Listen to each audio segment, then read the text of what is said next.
Olá, pessoal. Vamos então para a segunda parte do capítulo da segunda lei da termodinâmica e da entropia, né? E a parte agora que a gente tem para estudar são as máquinas térmicas, né?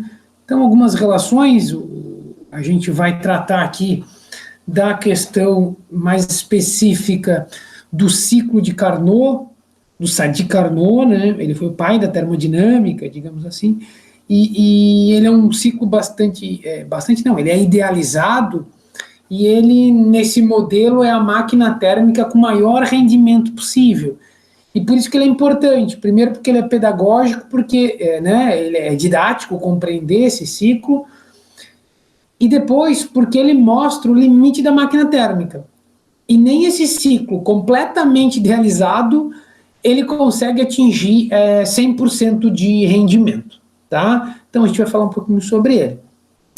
Não vamos falar do Stirling aqui, mas na hora que eu comentar sobre o Carnot, eu explico, falo rapidamente aí do ciclo de Stirling, e aí a gente pode comentar um pouco aí dos ciclos reais, né, das máquinas térmicas com ciclos reais, ok?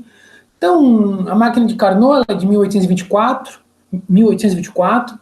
e ela, para essa máquina térmica ideal, todos os processos eles são reversíveis e as transferências de energia são realizadas sem perdas causadas por atrito ou turbulência. Então a gente vai pensar no nosso pistãozinho, né, daquele com êmbolo móvel e tal, vai pensar que a gente não tem atrito com a parede, então a gente não perde, a gente não dissipa energia, né, e a gente não tem turbulência dentro da câmara quando a gente tem aí a abertura ou o fechamento do cilindro, né, ele é bastante aí é, é, como é que eu posso dizer, em condições não reais, né? Por isso que ele é idealizado, claro. Inclusive porque a gente conversou bastante sobre a questão dos processos reversíveis e irreversíveis, né? Que no mundo prático a entropia indica a direção que os fenômenos acontecem, que são processos irreversíveis e tal. E aqui a gente está falando em processos, vai fazer a consideração de processo reversível, tá? Então tá. Essa ideia, então, de a gente analisar o ciclo de Carnot. Então, esse é o ciclo de Carnot, para vocês terem uma ideia. Vou falar com vocês rapidamente. Achei uma simulação na internet. Fica a dica, né? Se alguém gosta de se divertir aí com simuladores ou programar, fazer uma apresentação boa do ciclo de Carnot é bem interessante. A gente não encontra muita coisa na internet assim sobre uma animação. Normalmente o que acontece na internet existem imagens, né? Mas não fica muito didático de visualizar. A animação que eu encontrei, ela não está em português, ela está em espanhol, mas eu vou explicando para vocês, ela vai nos ajudar, tá? Então, para a gente, antes de ir para a animação, o que acontece? Nós temos aí os tempos, né? Aqui, ó. Então, na verdade, os processos termodinâmicos, num ciclo de Carnot idealizado aí pelo Carnot, ele diz o seguinte: ele vai de um ponto A a um ponto B num processo termodinâmico. Se vocês perceberem, ele está em cima da isoterma, né, TQ, temperatura de fonte quente, aqui esse Q é de quente. Depois de fazer essa expansão isotérmica, ele vai do ponto B ao ponto C, né? E aí esse ponto B ao ponto C, ele é um processo de expansão adiabática, né? E ele, então a temperatura ele passa da temperatura Q à temperatura F, tá? Temperatura da fonte quente para a temperatura da fonte fria. Ele é seguido depois de uma compressão isotérmica, então ele começa a diminuir o volume e aí ele também tem ele tem um aumento da pressão, tá? Percebam que o seguinte, tanto na expansão isotérmica quanto na compressão isotérmica, para que ele consiga manter a temperatura constante, ou ele tem que ganhar ou ele tem que perder calor, né? Então, na expansão ele recebe calor da fonte externa, e aqui quando ele vai de C até D, ele perde calor, por isso tem uma setinha vermelha saindo ali, o QF, tá? Então, compressão isotérmica. E por fim, para fechar o ciclo, o que a gente tem? A gente tem aí de novo um processo adiabático, tá? E aí aqui ele acontece uma compressão. Me atrapalhei com o raciocínio lógico aqui, né? Porque, na verdade, ele diminui o volume aqui, né? Então, ele é comprimido adiabaticamente. Então, o resumo é, o ciclo de Carnot ele é definido por 4 etapas, sendo 2 isotérmicas e 2 adiabáticas. Uma expansão isotérmica e uma expansão adiabática, uma compressão isotérmica e uma compressão adiabática, né? E ele fecha o ciclo. Então, a gente tem um ciclo termodinâmico. E o próximo seria repetir o ciclo e assim o motor estaria em funcionamento, se fosse possível, já que essa máquina térmica ela não existe, ela é idealizada. O trabalho líquido é qual? Essa área amarela na figura, né? Eu já falei para vocês várias vezes que o trabalho num diagrama PV é a área sob a curva. Quando ele vai de A a B, ele faz um trabalho positivo, de A a B, B a C aqui, né? Quando ele retorna, quando tem a compressão, o trabalho é feito sobre o sistema, então ele é um trabalho negativo. Então ele subtrai do trabalho inicial. Então, liquidamente, a gente tem aqui a área em amarelo como trabalho. Se a gente pensasse numa representação da esquerda, da imagem da esquerda aqui, olha só, a gente tem uma fonte quente que fornece calor para o nosso sistema. Essa representação desse quadradinho seria um ciclo, né? Parte desse calor vira trabalho, né? Tá aqui a setinha azul, W, work, e parte desse calor, então, ele é perdido para a fonte fria. Não é o caso, mas para ilustrar um exemplo, no motor de um carro, a nossa fonte quente é a combustão, ok?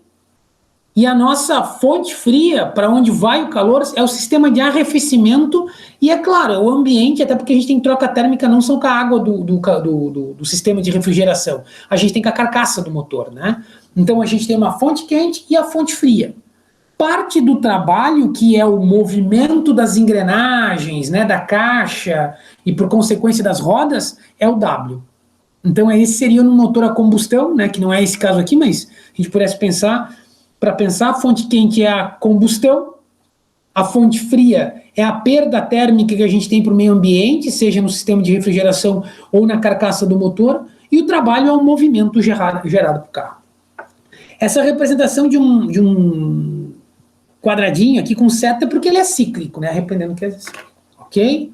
Então, antes de a gente falar do cálculo de rendimento dos motores e tal, a gente vai ver a animação. Então, tem que ficar claro para vocês que o ciclo de Carnot ele é um ciclo idealizado, não existe essa máquina térmica. E quando ele foi feito por Carnot, lá em 1824, a ideia era qual é a maior eficiência possível. Que ciclo eu posso pensar termodinamicamente, indiferente se ele é impossível ou não, em que eu posso pensar que a minha máquina térmica ia ter o rendimento máximo. Então o ciclo de Carnot é isso, ele é um limitante do rendimento. E isso é muito maluco, porque nem o ciclo de Carnot, que é o idealizado, perfeito, que não considera atrito, nem turbulência na câmara, nada, consegue atingir 100% de rendimento, imagina as demais das máquinas térmicas. Tá ok? Então vamos lá. Vou abrir uma animação aqui. Opa, não é essa, tá aqui. Vou pedir desculpas para vocês, é a única que eu encontrei, tá? Encontrei várias outras coisas, mas nada que eu julgasse interessante. E eu acho essa animação muito bacana, porque ela traz uma correlação direta. Então percebam o seguinte. Se eu aumento um pouquinho o áudio aqui, não é para... Falei para vocês, saímos do ponto A, a linha vermelha aqui, ele está em cima de uma isoterma, tá? O que acontece se a gente pensasse nesse processo, analisando o que está acontecendo lá no cilindro? Então percebam, ele está indo de A até B, em cima da linha vermelha, tem uma bolinha ali correndo, né? Vou botar rodar e vou parar. Olha o que está acontecendo com o cilindro aqui na esquerda, ó. Ele está fornecendo calor e está havendo a expansão. Então ele é no momento da explosão. Bom, se a gente pensasse no motor, tá? Ó, tá expandindo, tá indo lá, opa, acabou a expansão isotérmica. Ou seja, né, acabou a expansão isotérmica. Parei de ceder calor. Eu só posso... E por que essa expansão isotérmica tem que receber calor? Porque se a gente olhar no diagrama PV e a gente pensar nesse cilindro, como é que eu posso fazer um cilindro aumentar o volume, ele ter a expansão, tá? Ele diminuir a pressão e a gente conseguir manter a temperatura constante. Se a gente parar para pensar, quando acontece a expansão, vai cair a pressão, mas a temperatura também vai cair. Então, para que essa temperatura não caia, para ele ocupar esse volume maior, eu tenho que ir fornecendo calor gradativamente para garantir que a gente tenha um processo isotérmico, ok? Então, fizemos a primeira etapa do ciclo termodinâmico. A segunda etapa é uma expansão, agora adiabática, e ela é uma mudança de volume menor, né? É uma expansão bem menor.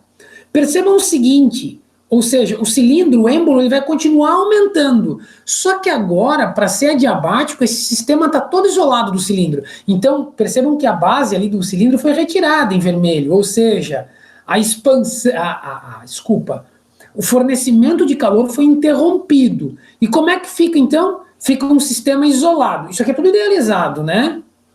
E no sistema, então, isolado, eu tenho mais uma pequena expansão, só que percebam o seguinte, se ele tem uma pequena expansão e eu não estou fornecendo calor, o que está acontecendo? A pressão cai e a temperatura cai.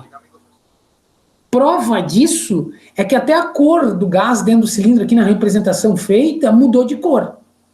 Tá ok?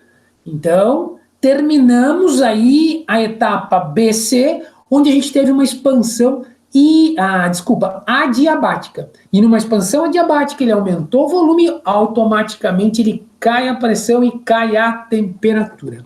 Tá? Vamos para a nova agora isotérmica, que agora a gente está na temperatura fria. Né? É como se a gente botasse o gás lá dentro quente, ele expandiu, fez mais uma expansão, e agora ele vai ser comprimido, né? Ele vai ser comprimido, tá ok? Nessa compressão, para que eu vou comprimir, eu vou automaticamente aumentar a pressão, mas para que eu garanta que ele de novo esteja num processo isotérmico, o que eu tenho que fazer? Eu tenho que extrair calor lá de dentro. E aí ele vai colocar, então, uma base fria aqui no cilindro, em azul, e vai extrair o calor. Então, perceba, colocou, está saindo calor dentro do gás, o gás está ficando mais, está mudando de cor, representando que a temperatura está aumentando na verdade, desculpa, a pressão está aumentando, a temperatura não está aumentando, porque ele é isotérmico, né? Pronto. Chegou aqui numa nova etapa, terminando a isoterma. E aí ele vai para a última etapa, que é, de novo, a compressão adiabática. Na compressão adiabática, novamente, o que acontece? Eu não posso permitir que nem calor saia nem entre. É adiabático, não tem troca térmica, Q é igual a 0. Para isso, imagino de novo, suponho de novo esse cilindro isolado. Né? E aí a gente está na última etapa. Olha o que aconteceu.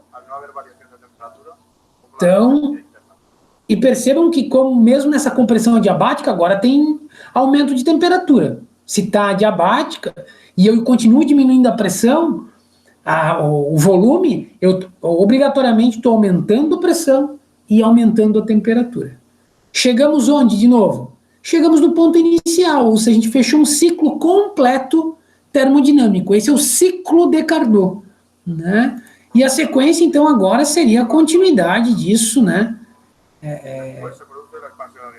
Então, agora, vou deixar rodar ele uma vez inteiro.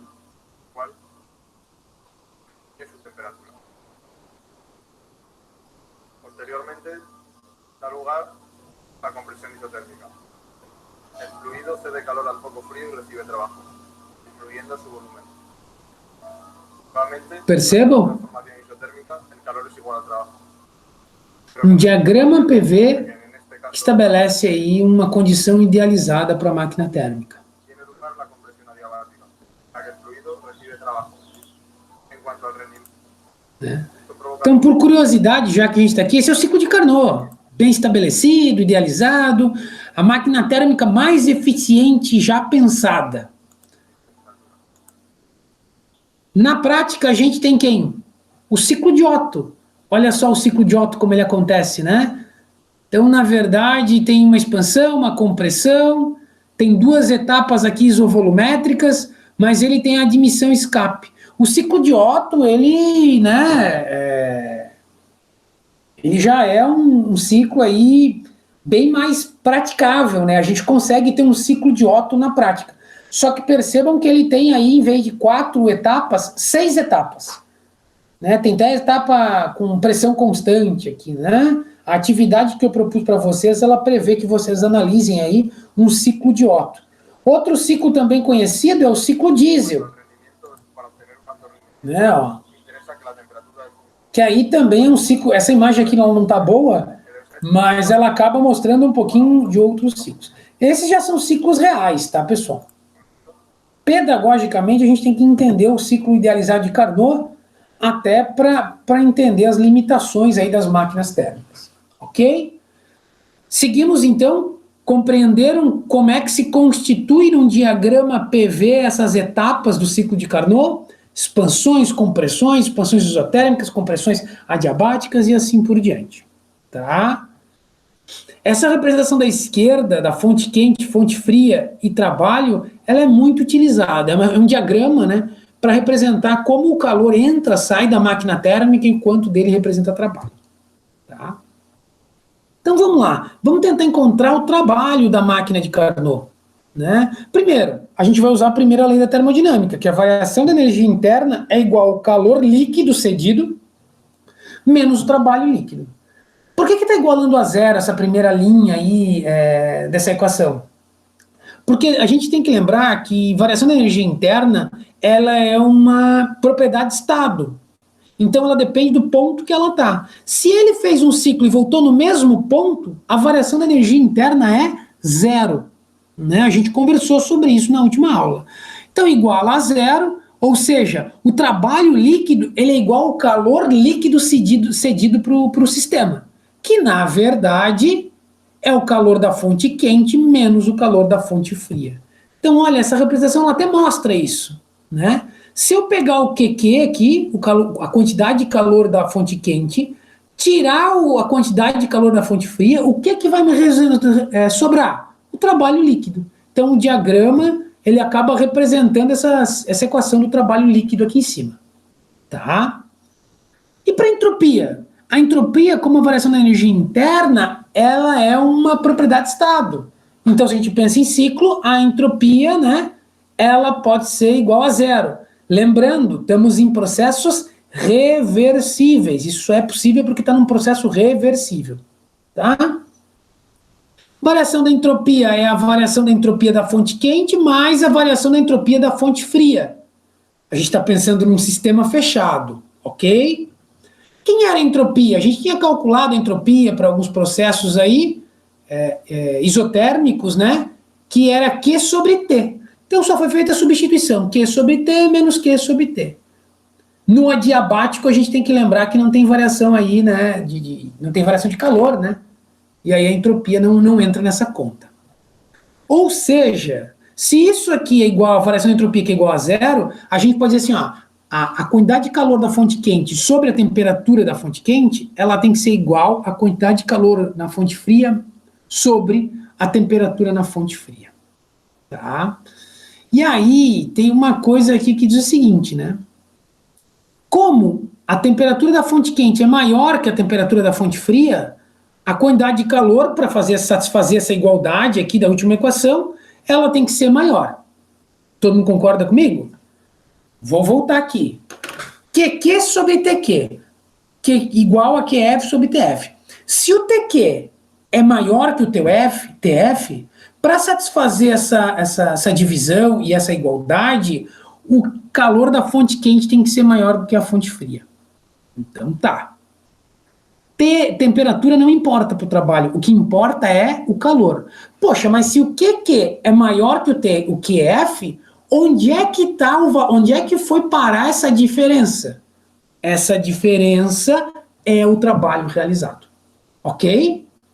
Me fiz entender aqui, pessoal?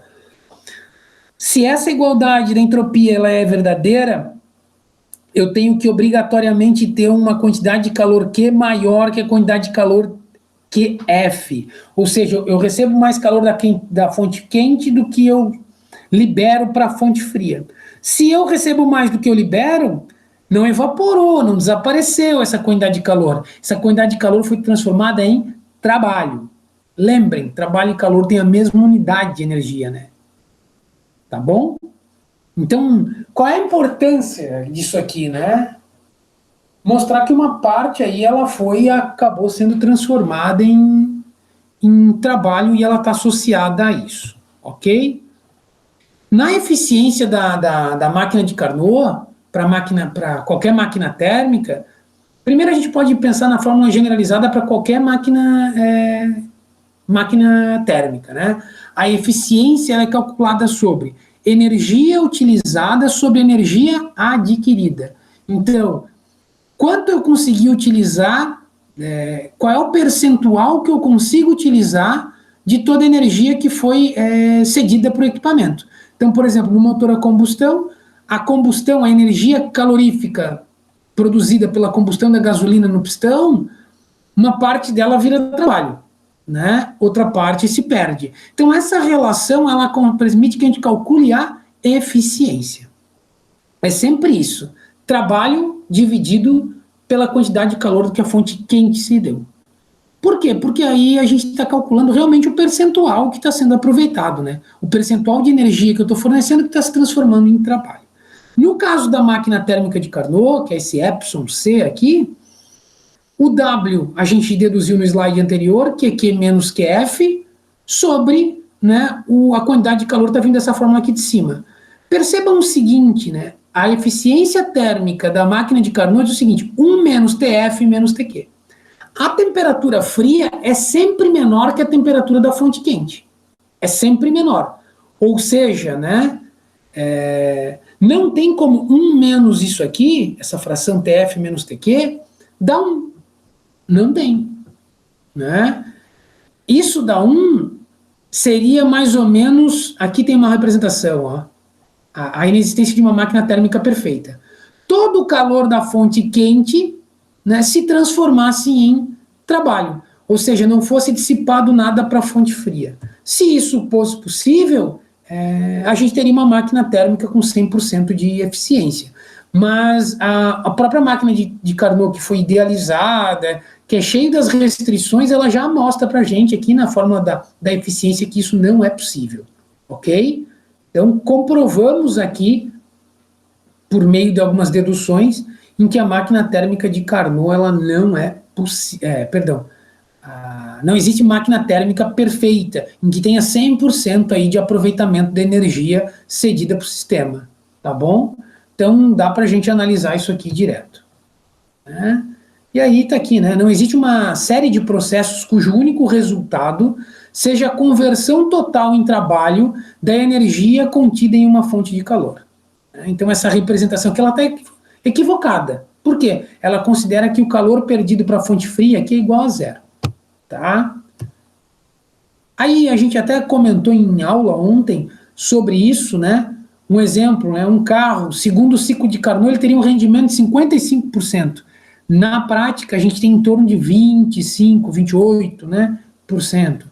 A usina nuclear, se a gente fizesse um ciclo termodinâmico baseado em Carnot, 40%. Na prática, 30%. E olha que a usina nuclear é uma geração de energia, uma capacidade de geração de energia de alto rendimento, né? Grande eficiência, tá? E aí aqui eu não vou desprender muito tempo para a gente dialogar sobre a eficiência que a gente já conversou aí na aula passada, né? Mas vale a pena vocês darem uma pensada, por exemplo, porque a gente está na onda de motores elétricos para carros, caminhões, falando em avião, né? É o rendimento do motor, né? Aquela energia fornecida, ela se transforma, boa parte dela, em trabalho. As máquinas térmicas, elas não têm grande eficiência. Os refrigeradores, tá? Tem uma questão aqui, né? É uma máquina que usa o trabalho para roubar calor de uma fonte fria, né? Então, eu gosto dessa representação aqui. E aí eu vou fazer uns destaques aqui só para finalizar. Olha como a gente inverteu as setas aqui na representação do refrigerador, né? O que a gente está fazendo num refrigerador normal? A gente está roubando o calor de dentro da geladeira, que já é frio, que é a nossa fonte fria, e está jogando para o meio ambiente, que nesse caso aqui é a nossa fonte quente. Para fazer isso, ele não é um processo natural. A gente conversou bastante quanto o sentido, né, pelo aumento da entropia. Eu tenho que realizar trabalho. Então, para que a gente consiga extrair calor de quem é a fonte fria do nosso sistema termodinâmico e fazer com que ele jogue para o ambiente, que no caso do refrigerador é a nossa fonte quente, a gente tem que fornecer trabalho. Nesse caso aqui é o compressor do refrigerador. E aí se atentem, né? No refrigerador a gente não fala mais em eficiência, a gente fala em coeficiente de eficiência, tá? Muda um pouquinho porque o processo termodinâmico ele é invertido. E aí olha a fórmula como ela muda. Por isso que a energia da fonte, a energia utilizada da fonte, não é utilizada aqui, né? A energia extraída da fonte fria, que é um processo, né, dividido pelo trabalho que a gente faz. Então a gente tem um coeficiente de desempenho. A gente muda a relação. Por isso que a gente troca o nome e não trabalha com eficiência. Perceberam que inverteu aqui o processo? Nessa máquina, então, a quantidade de calor da fonte quente ela é maior que a fonte fria, então ele monta uma relação aqui que é o coeficiente de desempenho. Né? O TF sobre o TQ menos TF, ele de novo é abaixo de 1. Então, analisem bastante essa representação, compreendam a inversão dos sentidos e como se chega aí o coeficiente de eficiência, ok? E é interessante, se a gente olhar para essa fórmula, e aqui a primeira frase já diz, né, o coeficiente de eficiência aumenta quando a diferença de temperatura diminui. Então, quanto mais quente, quanto mais em lugares quentes a gente colocar um refrigerador, menor é o coeficiente de eficiência. E qual é a lógica disso acontecer? Pensem no seguinte, né? Se a gente está querendo extrair calor da fonte fria, extrair calor lá dentro, né? Uma bomba de calor, de calor, né? A gente está querendo tirar calor dentro da geladeira dos alimentos que a gente coloca e jogar para o ambiente. Quanto maior a temperatura fora, mais difícil de acontecer. Eu vou ter que realizar mais trabalho, né? É por isso que quando a gente pensa num ar-condicionado, não é ideal a gente colocar a externa do ar-condicionado num lugar que ele vai ficar pegando sol o dia inteiro. Por quê? Porque isso vai dificultar ainda mais as trocas térmicas que a gente vai ter que fazer. Porque a gente roubou calor lá dentro, grosseiramente, entre aspas, né? E está jogando para o ambiente. Se esse ambiente está muito quente, é difícil disso acontecer, né? Então a gente tem uma diminuição significativa do coeficiente aqui. Qual é a estratégia? Né? A gente ter aí, ter na verdade a menor temperatura possível. Então, um refrigerador em lugares de menor temperatura tem um coeficiente de eficiência maior. Né? Maior. Aí aqui tem um coeficiente de eficiência de alguns exemplos. Né? Um ar-condicionado típico, aí 2,5, a geladeira 5. Né? E aí, se a gente parar para pensar, como a gente está dividindo temperatura por temperatura aqui no K, ou joule por joule, a gente tem uma grandeza adimensional, como a eficiência aí, que é um percentual aí que a gente acaba utilizando. Né? Aqui não é nem percentual, trabalho com uma escala numérica normal. Né? Um refrigerador perfeito aconteceria quando? Quando eu não tenho que ter trabalho para isso acontecer, ele acontecesse naturalmente. Isso aí infringe a primeira lei da termodinâmica, a segunda lei da termodinâmica, isso aí não tem como a gente ter essa máquina térmica natural, né? Seria mais ou menos isso, né? O hipotético refrigerador perfeito. Sai calor da fonte fria e vai para a fonte quente, né? Num processo natural, sem trabalho sendo realizado. Aí aqui ele diz que, o porquê isso? Porque se a gente parar para pensar na entropia e nos sinais dela aqui, a gente teria uma entropia, um ΔS menor que zero. Isso não é possível, a gente já sabe, está cansado de saber, que a entropia ou ela é zero para processos reversíveis, mas no mundo real a variação da entropia é maior que zero, sempre. Tá? E aí, pessoal, algumas formulações equivalentes que vocês vão encontrar da segunda lei da termodinâmica. Não existe uma série de processos cujo único resultado seja a conversão total em trabalho de energia contida em uma fonte de calor. Percebam que ela está sendo enunciada agora sem tocar na entropia. Alguns livros didáticos de ensino médio, eles preferem essa abordagem, né? Porque para o ensino médio, tu falar de entropia, tu tem que fazer uma discussão um pouco mais detalhada. Eu acabo fazendo, tá? Eu toco na grandeza entropia aí com os alunos e explico o que é o grau de desordem e tal. Claro, tem uma versão um pouco mais didática da questão, mas eu faço a abordagem que eu acho mais realista, né? E a segunda formulação possível, não existe uma série de processos com os únicos... Opa! É a mesma do anterior, eu acabei replicando aqui. Me perdoe. Na verdade, eu achei que eu tinha outra e eu acabei não colocando aqui. Mas, enfim, a ideia da formulação aqui ela é muito nesse sentido, mostrar que alguns livros trazem a definição, a formulação da segunda lei da termodinâmica sem abordar a entropia, a grandeza entropia. Tá? Eu acho que não precisamos fazer rodeio, né? Temos que definir. Segunda lei da termodinâmica, delta S, variação de entropia, maior ou igual a zero. Ok? Aí aqui acaba tendo um resumão das leis da termodinâmica, mas também está na atividade para vocês entregarem do capítulo 20, ok? Então, lá na atividade que eu encaminhei para vocês hoje pela manhã, né? Não sei quando vocês vão assistir esse vídeo, mas que eu encaminhei para vocês, pede para falar sobre o ciclo de Otto, sobre os refrigeradores. Então, a atividade ela diz respeito aos capítulos 19 e 20, né? Já que a gente tende a finalizar aí a unidade curricular com essa atividade, a nossa última atividade avaliativa. Tá ok? Então tá, pessoal. Qualquer dúvida, estou à disposição.